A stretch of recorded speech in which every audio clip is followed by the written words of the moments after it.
अस्सलाम वालेकुम दोस्तों, उम्मीद करती हूँ सब खैरियत से होंगे। आज की किस्त है नागिन सीजन 1 की 8वीं किस्त के बाद। पिछली किस्त थी 7वीं, जिसमें आपने देखा कि शवनिया बहुत ज्यादा मुश्किलात के बावजूद ऋतिक की जिंदगी में शामिल होने जा रही है और इसकी जिंदगी में बहुत सी मुश्किलात आने वाली हैं। जैसे कि नाज़रीन आप जानते हैं कि हर एक इंसान की जिंदगी में बहुत से मसाइल होते हैं, इसी तरह इसकी भी जिंदगी से माजी के बहुत से ऐसे राज जुड़े हुए हैं जो इसको इस फैमिली से बराबर करने हैं। जैसा कि कहा जाए कि इसने इस फैमिली से बहुत से बदले लेने, इन्हें इन सब फैमिली वालों को नहीं पता कि शवनिया इनके साथ क्या करने वाली है, आने वाला वक्त इनको क्या दिखाएगा, आने वाले वक्त में कौन जिंदा रहेगा कौन मर जाएगा, ये किसी को नहीं पता। शवनिया इनसे बदला लेने आई है। इसका मेन मकसद ये है कि वो अपने वालिदैन के कातलों को सजा दे सके। इसी तरह नाजरीन देखा जाए तो शवनिया ऋतिक की जिंदगी में शामिल हो जाती है, जिससे बहुत से लोगों का एतराज होता है। शवनिया ने अपनी मदद आप के तहत ऋतिक के साथ शादी की।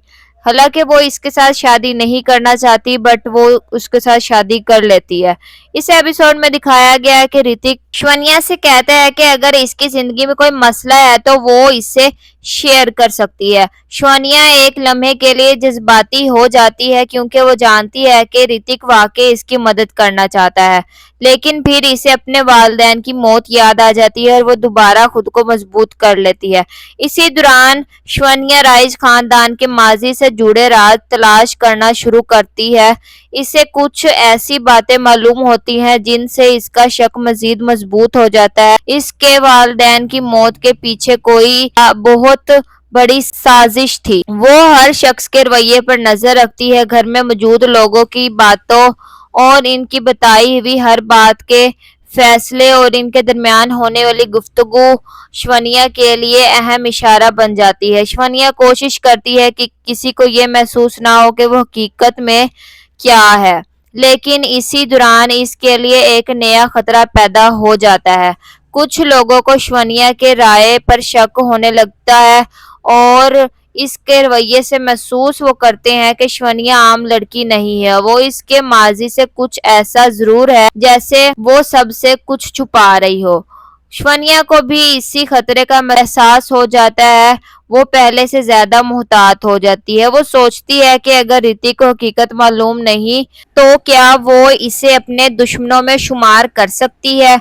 ये सवाल नाजरीन के भी जहनों में है कि ऋतिक को अपने दुश्मनों में शामिल करेगी या ऋतिक से भी बदला लेगी या नहीं। नाजरीन को ये तब पता चलेगा जब तक वो मेरी ये हर आने वाली एपिसोड देखते रहेंगे, मेरे चैनल को सब्सक्राइब कर लेंगे ताकि हर आने वाली एपिसोड उन तक आसानी से पहुंच सके।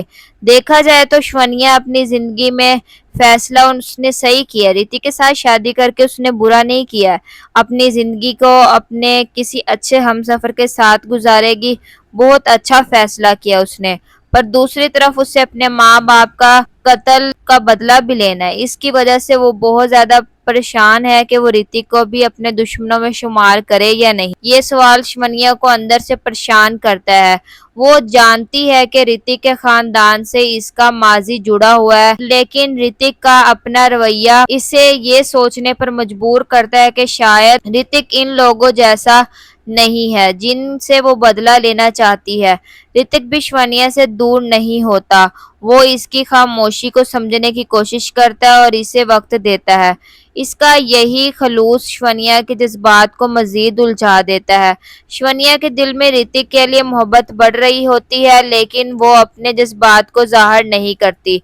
वो फैसला करती है कि पहले अपने वालिदैन के कत्ल का राज हल करेगी, उसके बाद अपनी जिंदगी के बारे में कोई फैसला करेगी। इसका मतलब ये था कि इसी दौरान इसे एक अहम सुराग मिलता है। मिन वो इसी घर में रहकर ऋतिक के साथ शादी करके अपने दुश्मनों तक पहुंचेगी कि उसके माँ बाबा को किसने कत्ल किया। इसी दौरान इसे एक अहम सुराग भी मिलता है। उसे इसी घर में रहने का फायदा भी होता है।